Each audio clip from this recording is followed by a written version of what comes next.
continue is unified.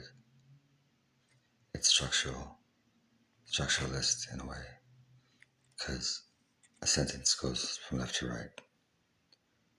There's so many different ways to see that. You see this. I could have put continued here because it's independent of this, and it has a pronouncement that seems to be an independent identity that can mystify you in a mysterious way as its own self, and that could be up to interpretation to anyone. The way you gather words, the way you relate to the world, the way you take in the world, will reflect each single word, to where you can have a whole line, and you can have one word right here, one word right here, and it can mean so much. You don't have to exhaust the possibilities as if you're a computer. If you go word for word, you understand why this could have been here because it's so strong. But to me, this is base. It's not humble. It creates so much wrong in the world. So I keep it here. Because when I use God here, when he muses on God, I always leave God independent and alone. Because his autonomy is none of my business. My gratitude towards him is all my business. So I always put nothing next to it. So this is, in terms of God, is nowhere. God is everywhere. This stays here.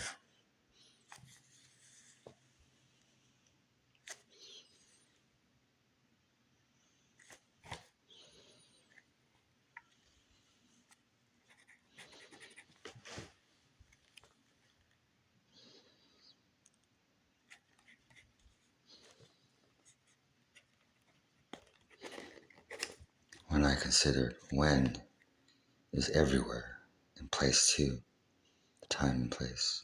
So I will be there. And since it's about me and I have the ego, I'm not going to make it independent of me as if it's better than me. It's still here and I'm just a little person.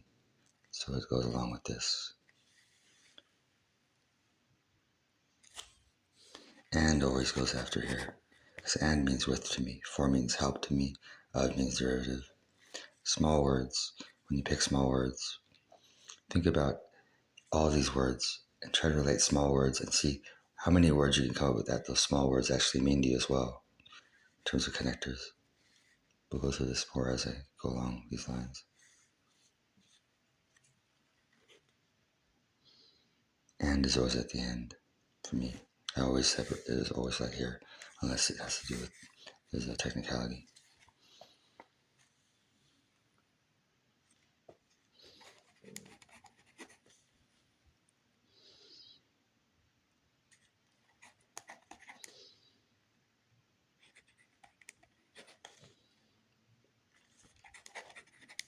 Called. This is ancient. He's going to be talking about God. So it can be but independent of itself. It's a holy calling. To mind. Kind of the same thing. Unity. To mind. The is the independent word. You could put 100 thes in a straight line down, and everyone will put a different the. The best thing in life is the need to, the reason why the government has more responsibility than money.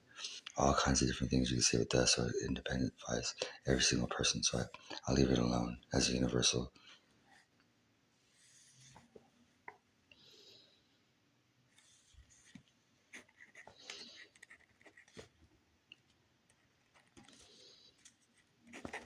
Time, independent of us. Time doesn't count itself, we count time. But still, in the general whole of the universal, time is so one person, single-oriented, and so different to everyone else, especially with temporal experience. We're in so many different temporal experiences. We're in the autopilot. If we're walking down the street, this is a usual day. As a usual day, we might not notice that we're in the autopilot of the measure that allows all the temperance of concern or care to enter into temperance. I mean, not temperance, enter into the temporal. And then there's so many other people doing that along the lines around you. So many different types of that. So time could be independent of itself in a way too. That I always reflect it as that. It's just the idiosyncrasy line. Time that I just like that. It works well. And won't go word by word. I'm just gonna do the rest now. I tend to stick one sentence at a time.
to keep them some keys. Vain desires, and it creates a separate, because I always put and at the end, I never put anything after. Vain desires are obviously together. Now you can put things as a whole because they're beautiful as well. These can go interchanging, it depends. And it usually goes with the context where there's a pattern. So it always coincides and always creates a unity. And deceitful follies, vain desires, and it creates this thing to where it shows its understanding instead of putting it right there as one, as if it was that as well. This is deceit, and what happens, it links to that. So, but what you can say is, this is a complicated process because everyone's subjective, and depending on anyone else, you learn a language from it. And there's a decoding mechanism or decoding method that's very simple.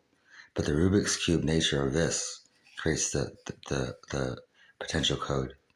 So for the potential code, all I do is I go down, I to such and such, every first word, every second word down, and I write it horizontally. And I get this small speak type of code, and I reflect on it the way that I understand the words that I pattern them out. The more practice you do, the more you understand how to read this, or the more innately you'll be able to do it, depending on how you're taking words. And I can create summaries that give a message from here that's independent of this as a reduction, but it's almost an abstraction because it usually gives a modern focus to where you will basically have a code that you couldn't get from reading this, you couldn't interpret, and it's nuanced, and it seems like it's very, depending on the text you do, this is very ontological, but really it's just him musing on God so much that it seems otherworldly, like God came to intervene in many ways. Next video, I'll show you the potential codes and the summaries.